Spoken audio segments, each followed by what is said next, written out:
Welcome to Savvy Business, Life Unscripted, with your host, Christina Rivera, where our guests share their wisdom and valuable business tips, empowering our audience to expand their personal potential. Hi, Natalie Plain. Welcome to Savvy Broadcasting, Life Unscripted. I'm so grateful to have you here today. You're the CEO and founder of Billion Dollar Beauty, a company you started over 18 years ago out of your one-bedroom apartment in Los Angeles. And as we talked about just briefly before we got going here, so many businesses die before they hit the 5-year mark. Forget about hitting 18 years, but you've exploded. You're doing very well. But we want you to share a little bit of your secrets and what you've learned along your journey. But before we go there, just share a little bit about yourself with our audience. Yeah, no, I grew up in Southern California. I'm a middle child. I have 2 brothers, and I just love the art of business. I've always looked at the opportunities of a garage sale, selling candy as a Girl Scout, selling cookies as a Girl Scout. And I just kind of fell into this art of sales and being with people and wanting to connect on any level. So when I was growing up, I worked at Disneyland as a dancer. I was fortunate enough to get a White House internship. And so I kept pushing myself to investigate in terms of careers. And so for me, how I started my own business was really looking at problem solution and white space in the industry. And so that's how Billion Dollar Beauty was born. Yeah. Now, I love the name. Were you kind of envisioning this is the end road I want to be at, a billion-dollar company? So you call it Billion Dollar Beauty. Is that pretty much why? Or it's funny because when we started the company 18 years ago, everybody was million. And I wasn't thinking about money is obviously a necessary evil, but it's amazing. It is an achievement of success, a sign of success, but I really am not driven by that billion. Now, fast forward 18 years. Yes, you want to be that unicorn. You want to be that company that reaches that benchmark. So to answer your question, it wasn't what started the company name, but it definitely where we're going to end the company name and take it into that $1 billion next level. yeah, and it's interesting. It's funny. People always ask. I've had people on who've had interesting names, and it's really not the name or the brand that blows it up like Target is a Target, eh? Right. But really, it's what's behind it. What makes people excited about it, and then later on, they're like, "Oh yeah, Target." Now they notice it, like Starbucks. You see the Starbucks sign. Down the street, you're like, oh, there's a coffee joint. That's what happened. That it's the company that makes the brand. So when you're traveling out, were there difficult times that you wanted to throw in the towel, that you felt you wouldn't make it, but you just kept going? Share something with us that you were at a difficult moment or crossroads and you were able to push forward past it. Yeah, for sure. I think I've always loved and thrived off of challenges. So I joke with my mom a long time ago. She'd say, vacuum the house, clean up.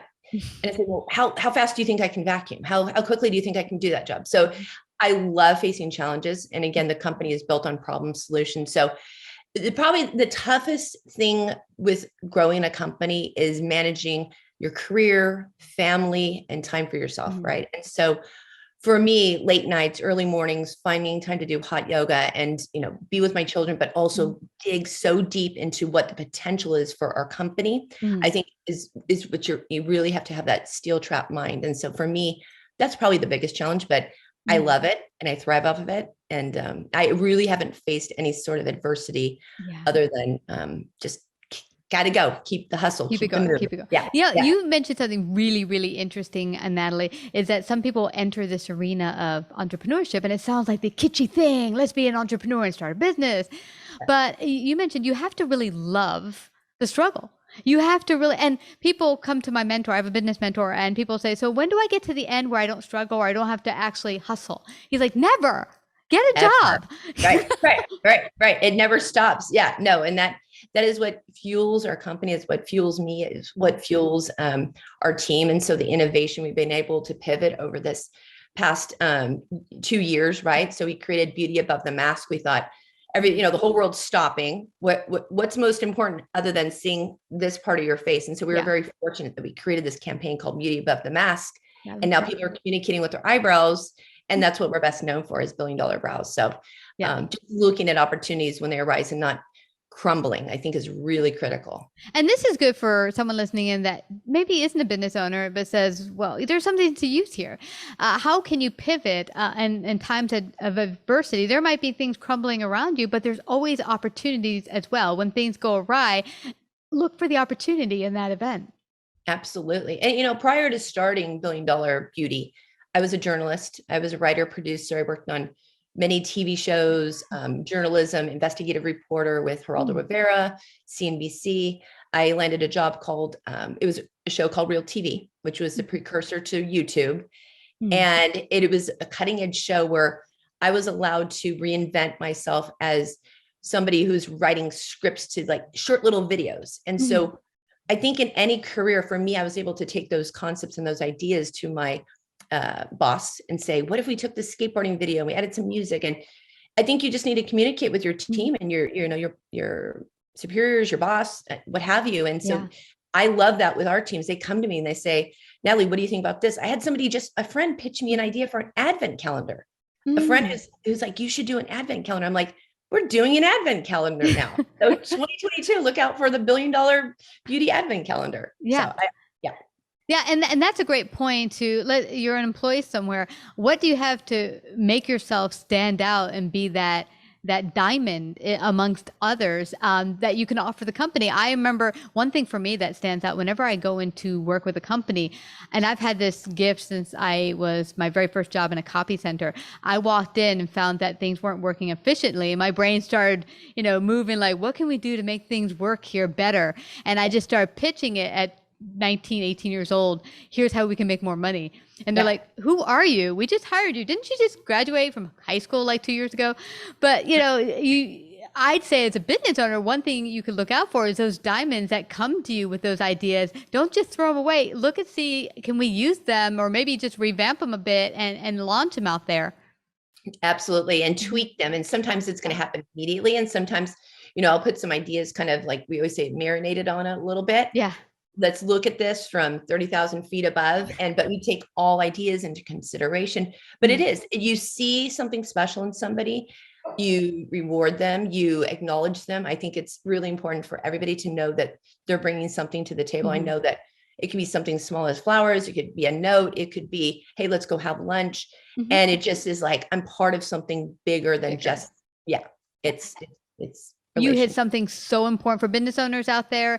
I find the newest team of millennials and entering or have been in the workforce, they want to belong to something bigger. I think the baby boomers and even Gen Xers, like my mom told me, hey, you want to stay at a job, stay there, be loyal for the next 50 years, then go home. But it was really like, come and collect a paycheck and just kind of sort of do your best and leave at the end of 60 years. And the baby boomers like, no, I've got to change the world. I'm here to do something bigger and grander than just collect a paycheck. That's right. That's right. Yeah, no, my mother wanted me to go work for the phone company. Her mother had worked for the phone company. Her mother had worked with, so for me working in Hollywood, I was definitely taking chances, right? There's no steady gig. And so I think with each generation, it's really important to reinvent yourself and to know like your self-worth. And I drove from La Palma, California to Hollywood, 30 miles each way. I got there. I wanted to be the first person there. I wanted to close the place and that's how you get noticed. Right. And I don't know if that same, life balance. I mean, I was definitely, burning both ends of the candle, but I moved from production assistant to Writers Guild within 5 years. And so for me, that was a big accomplishment. And so I think those opportunities still exist, but it's putting yourself out there and making yourself known. Exactly. I remember getting hired on and it would always say, never say no to something at a job. Can you do this? I'm like, absolutely, I could do this. And it was the early 80s. And I knew nothing about computers. They're like, computers? They're like, yeah, sure, I know computers. Exactly. And so I basically, they had just gotten computers into the company. So I made myself like the expert on this particular computer program. I just memorized the book, went home, practiced it, whatever. And I became the go-to person for training all new people that came through the company on this computer system. And that's how I wanted it. I like set myself up like I'm going to be the go-to person. And that's important to do. Yeah. All of a sudden you're running IT. I love that. And that's what it is. It's opportunities present itself. It's absolutely. And then you go behind the scenes and you research and you start presenting. And the next thing you know, you're the go-to, and you're securing your place in the company if you so choose, right? You're really digging in. And so people know, okay, I don't want this person to go anywhere because they're critical to the future, the success, what have you. Integral. Yeah, it's true, because they'll look at it and be like, and that I work for a fashion company at that point in time. And, fashion's very up and down. I mean, it could do great this season, next season be totally horrible. But, if you make yourself a necessity, that this is one employee resource we cannot afford to lose. Now, I want to talk more about the product sustainability, environmentally safe, and cost friendly. Oh my gosh, 3 important things that you pride $1 billion beauty on. How did that come about? Because sustainability for products are very important, of course, environmentally, and who doesn't need cosmetics to be cost effective? Yeah, right. Share how that came about. Yeah, we really wanted to check all those boxes when this opportunity came about. So we were, we launched a company as $1 billion brows. I was a huge brow aficionado. I loved eyebrows. I love how it transformed a woman and a man's face through just small little tweaks. And so I shot a documentary about eyebrows, which led us to launching $1 billion brows. There was an opportunity for $1 billion brushes. We launched brushes. So just kind of keeping my ear to the ground. And when the beauty opportunity opened up, I had to do it with purpose. And so for many years, people wanted eyeshadows, blush, lips. But for me, it was all about Mother Earth. Climate change is happening. It's been happening. I look out our window, we've got blue skies, but for how long? Don't want to be the voice of doom and gloom, but tsunamis are happening. We've got fires happening in Southern California. We've got these torrential rains and snow. And so to put something back into landfills that's going to create more chaos in the environment just didn't feel right. And so this opportunity came up with our manufacturer. And so we designed this $1 billion box, which is made of post-consumer recyclable materials.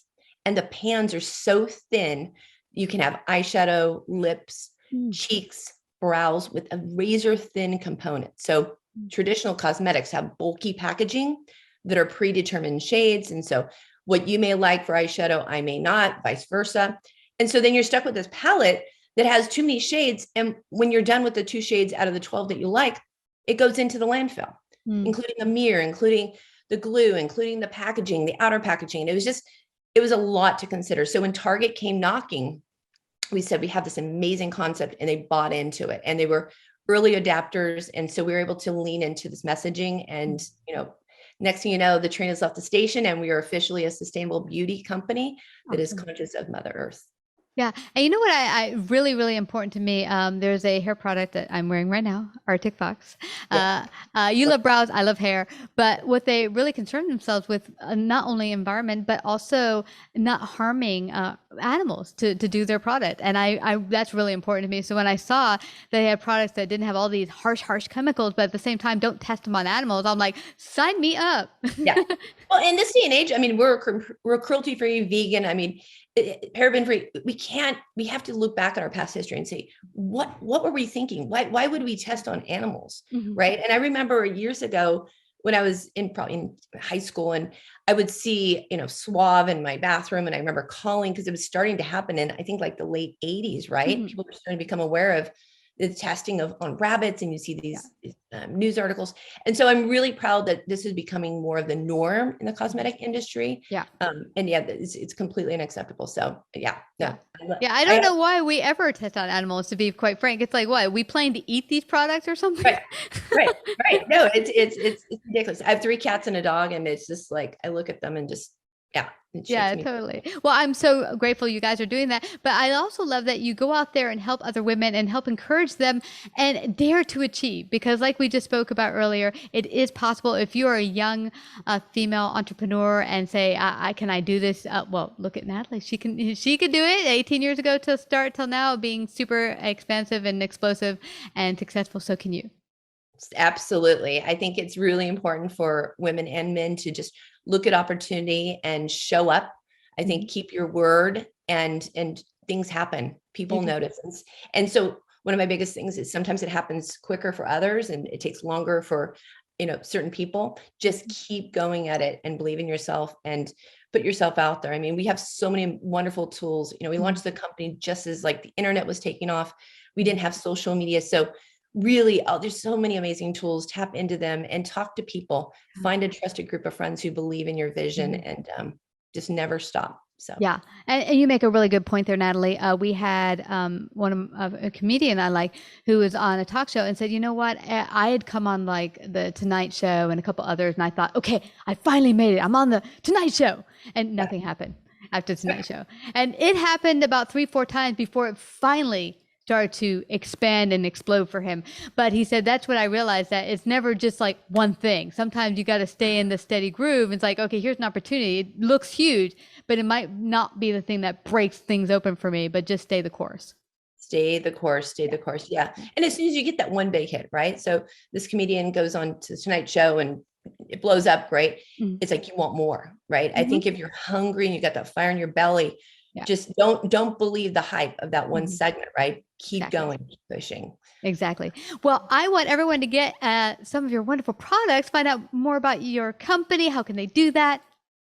Absolutely. $billiondollarbeauty.com is the most direct way to communicate with the company itself. The story's there, the products are there. You can build your own box online. And we have this really cool virtual build your own pans. And then of course, our history is steeped in brows. So $1 billion brows, $1 billion beauty. There's 2 toggles at the top, and come tell us what you need, because we love customer feedback. We want to learn more about everybody's eyebrows, everybody's beauty regimen, and we're here for you. So awesome. Yeah. Well, I thank you so much, Natalie Plain, for coming to Savvy Broadcasting and sharing your great wisdom today. Thank you. Thank you very much for the opportunity. You betcha. Like, subscribe, and share this episode. To listen to more savvy episodes and savvy biz tips, go to www.lifeunscriptedradio.com. To find out about our paid sponsorship opportunities or how to become a guest, email Christina at lifeunscriptedradio.com.